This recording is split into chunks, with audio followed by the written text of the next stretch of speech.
ઉના શહેરના ચંદ્રકિરણ વિસ્તારમાં 36 વર્ષથી એકે ગ્રુપ દ્વારા ગણેશજીની સ્થાપના કરવામાં આવે છે। આ વર્ષે એકે ગ્રુપના રાજાને કેદારનાથની થીમ પર શણગારવામાં આવ્યા છે, જે ભક્તો માટે આકર્ષણનું મુખ્ય કેન્દ્ર બન્યા છે। આ દિવ્ય થીમ જોઈને જિલ્લાભરના ભક્તો મંત્રમુગ્ધ થઈ ગયા હતા। પંડાલમાં ભવ્ય મહાઆરતીનું આયોજન કરવામાં આવ્યું હતું, જેમાં ગુજરાતી લોક ગાયિકા રાજલ બારોટ અને અભિનેત્રી મમતા સોની ખાસ ઉપસ્થિત રહ્યા હતા। તેમની સાથે રાજકીય નેતાઓ અને ઉના પોલીસે પણ મહાઆરતીમાં ભાગ લીધો હતો। આ પ્રસંગે ઉનાના પીઆઈ દ્વારા લોકોને 112 ઇમરજન્સી સેવા વિશે માહિતી આપવામાં આવી હતી અને લોકોની સુરક્ષા માટે પોલીસ હંમેશા તત્પર હોવાનો સંદેશો પાઠવવામાં આવ્યો હતો। બસ એ જ કહીશ કે ખૂબ જ સરસ રીતે આખા ઉના પંથકમાં આજે ચંદ્રકિરણ સોસાયટીમાં જે રીતે ગણપતિ એ ધામધૂમથી ઉજવાય છે, ખૂબ જ સરસ રીતે ઉજવાય છે અને એના લોકો ખૂબ જ ચંદ્રકિરણનું ગ્રુપ છે અને એકે ગ્રુપ દ્વારા ખૂબ જ સરસ રીતે અહીંયા ગણપતિનું અહીંયા આયોજન થાય છે અને લોકો ખૂબ સારી રીતે અહીંયા ચંદ્રકિરણ સોસાયટીના ઉના પંથકના લોકો ગામે ગામેથી લોકો અહીંયા આવે છે, અહીંયા દર્શન કરવા માટે અને ખૂબ જ સરસ રીતે બધા અહીંયા આનંદ કરે છે। ચોથું વર્ષ છે મારું, આ 3-4 વર્ષથી હું અહીંયા આવું છું અને હું આ ગામની પુત્રવધુ છું। જોકે 35-36 વર્ષથી અહીંયા ગણપતિનું અહીંયા આયોજન થાય છે અને સૌ પ્રથમ મારા સસરાજી એટલે કે મારા પિતાશ્રી કાનજીભાઈ બાંભણિયાના હસ્તકથી આ ચાલતું આવે છે પરંપરા અને અત્યારે મારા હસબન્ડ છે અલ્પેશ બાંભણિયા, તેઓ એમના આયોજન હેઠળ આ બધું આયોજન થાય છે।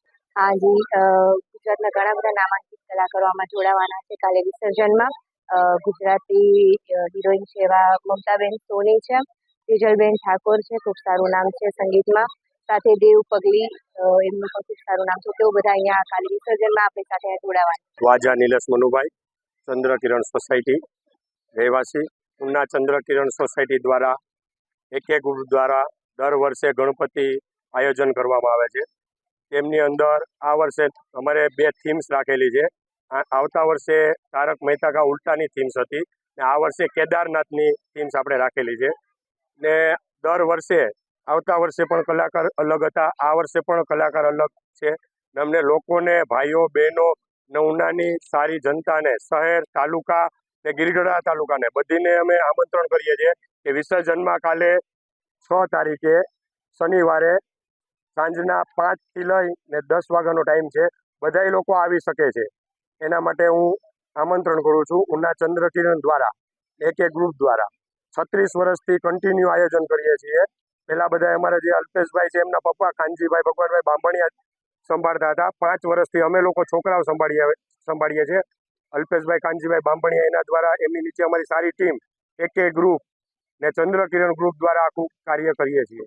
ચંદ્રકિરણ ગ્રુપ તરફથી જે ગણેશ ઉત્સવ કરવામાં આવે છેલ્લા 10 દિવસથી અમે 10 દિવસમાં અમારી રાઉન્ડ ધ ક્લોક પોલીસ અહીં બંદોબસ્તમાં રહી છે અને આ લોકો જે આયોજકો છે ફૂલ પોલીસને પણ સપોર્ટ આપ્યો છે અને અમે પોલીસે જે સૂચના આપી એનું ફૂલ આ લોકોએ કાર્યવાહી કરી, સીસીટીવી રાખ્યા છે, વ્યવસ્થા રાખી છે, અવેરનેસ રાખી છે। પણ ખાસ મારો સંદેશ આજે ગણેશ ઉત્સવ તરફથી આ શહેરની જનતાને, ઉનાના વિસ્તારના ગ્રામ્ય માણસોને એક મારી વિનંતી છે કે 112ની નવી સુવિધા ચાલુ થઈ છે ગુજરાત સરકાર તરફથી।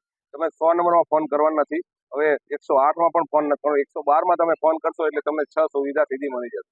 અને આપણે આ ઉના પોલીસ સ્ટેશન વિસ્તારમાં ત્રણ 112ની ગાડી આવી છે, તમને તરત ગાડી ત્યાં પહોંચી જશે, પોલીસ તરત હેલ્પમાં પહોંચી જશે। એટલે ગમે ત્યારે તમને તકલીફ હશે, પોલીસને લગતા પ્રશ્ન હશે તો ફોન નહીં કરો, વિનંતી છે 112માં ફોન કરો। બીજું અવેરનેસ એક મારી 2 ટાઈમ તમારો નહીં લો જાજો, બીજું એ છે કે સાયબર અનુસંધાનમાં સાયબરની જે કંઈ તમારી કોઈ કમ્પ્લેન હોય તમારી પાસે, તમને કોઈ પૈસા ફ્રોડ થતો હોય, તમારા બેંકમાંથી પૈસા ઉપડી જતા હોય તો 1930માં ફોન કરવાનો સીધો।